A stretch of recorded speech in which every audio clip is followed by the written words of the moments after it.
Hello, and welcome back to the Egyptophile podcast.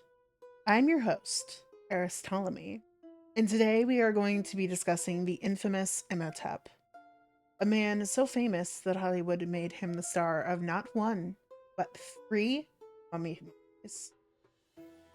But who was he really? And how did he become so popular that Hollywood named a character after him? What did this man do to become so great? Well, Imhotep was no ordinary Egyptian. In fact, he was the chancellor to the pharaoh Dozier and the possible architect of the amazing step pyramid in Saqqara. He was even the high priest of Ra in Heliopolis. Many traditions from centuries after Imhotep even treat him as an accomplished author of wisdom texts and even an extraordinary physician. However, no text from his life mentions these capacities, let alone mention his name in the first 1200 years following his death. It is theorized that he was mentioned in the Westcar Papyrus, which dates to the Hyksos period and is written in classical Middle Egyptian around the 13th dynasty. Though his and Dozier's names are missing from the section mentioning them. And when the ending of the story does occur, only Dozier is mentioned. The first surviving text is referring to Imhotep, dating to the reign of Amenhotep III, and is addressed to the owner of a tomb. The inscription ends with, "As it was done for Imhotep, with remains of the water bowl." This is incredibly interesting because we have so much theories, especially in the early days of Egypt, about these infamous people such as Imhotep, that we can only speculate who they were, who they could have been, what all occurred during their timeline and time periods. We used to go through and believe that he was 100% the architect of the step pyramid, but to know now that it is a theory and that he was the possible architect, to me, is incredibly interesting. Because all of my life, after I first saw the Mummy films, I truly did believe he had to have been the architect.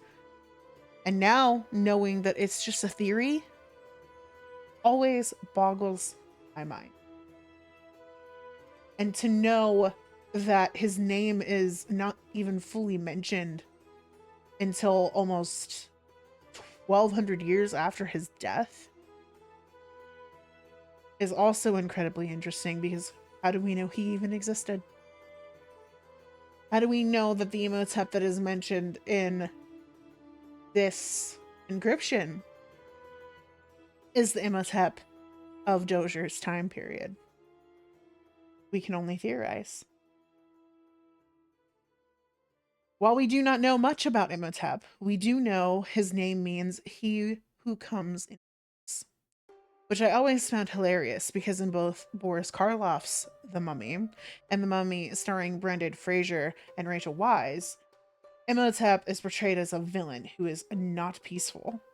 He is portrayed as this high priest who wants power and to steal the pharaoh's reign and to do things with the pharaoh's favorite mistress.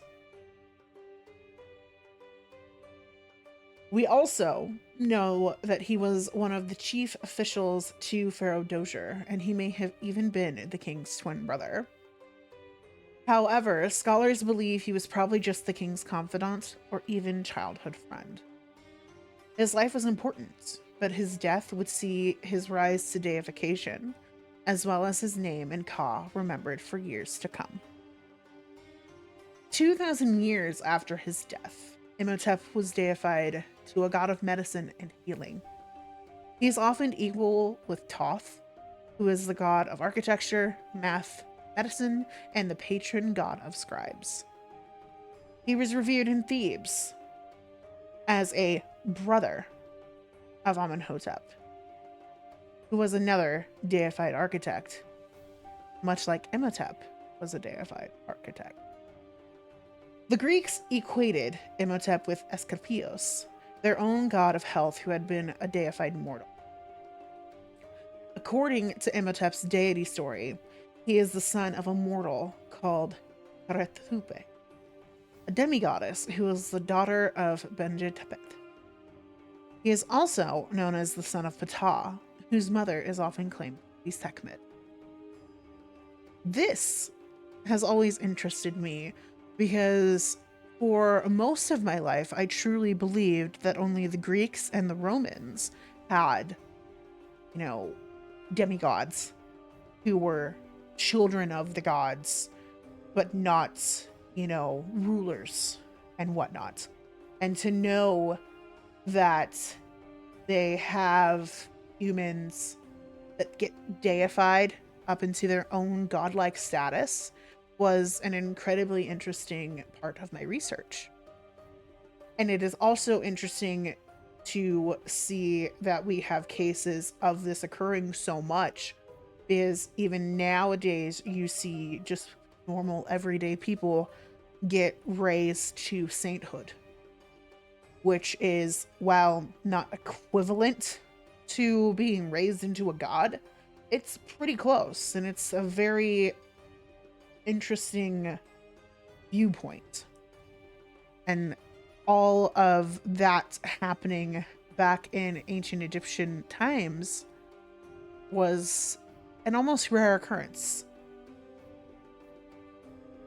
Around 2,460 years after his deification, Imhotep gained a new role, Hollywood character. In 1932, Boris Karloff would play the infamous Imhotep on the silver screen. In the original Mummy, Imhotep's mummy is discovered by an archaeological team led by Sir Joseph Wimpole, and it is discovered that Imhotep was buried with a curse. Sir Joseph's assistant reads the curse, which resurrects Imhotep, and ends up horrifying him and allows Imhotep to grab the scroll and flee.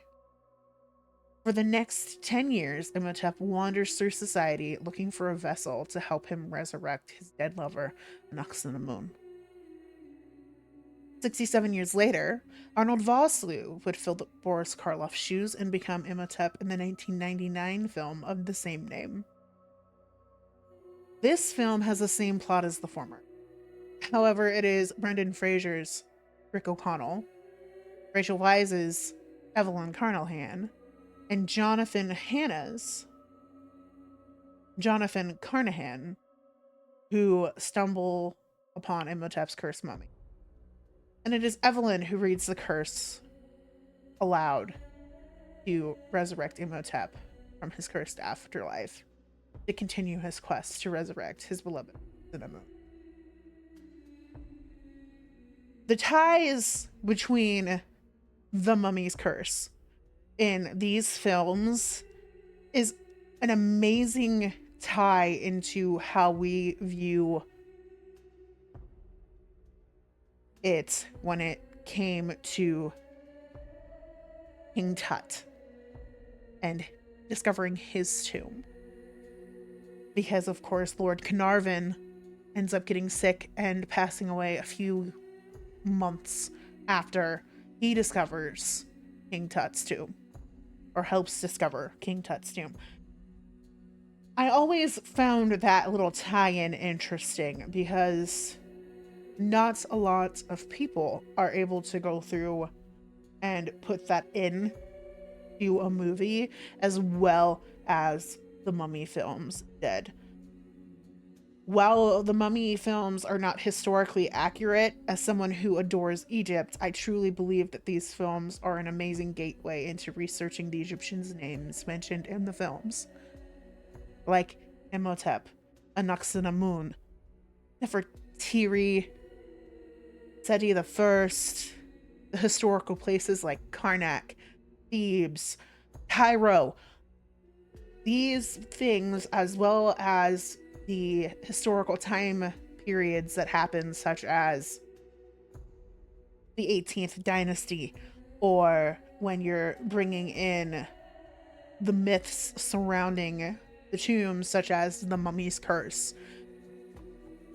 Being able to have fun tie-ins like that in movies that talk about historical periods while also kind of keeping it a little fictional is very interesting to me.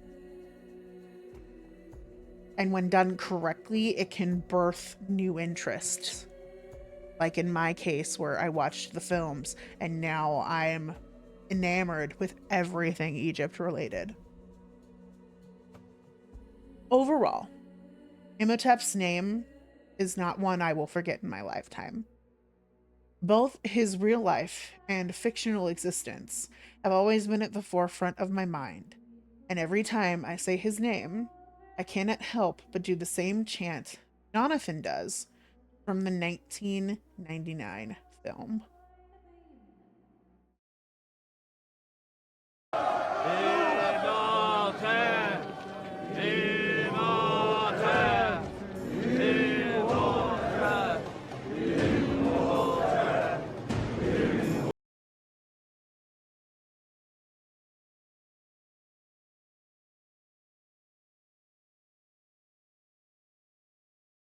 What are everyone else's thoughts on this infamous Egyptian?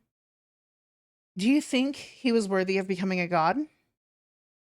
Do you also find yourself chanting Imhotep when you say his name? Let me know on the podcast's Blue Sky or Facebook page. And if you have any other questions about this or last week's episode, comment on those pages and let me know. They'll be answered at the beginning of the next podcast episode. Until next time, where we will be discussing the Sphinx and the Great Pyramids. Remember, you are loved, and may the goddess Isis protect you.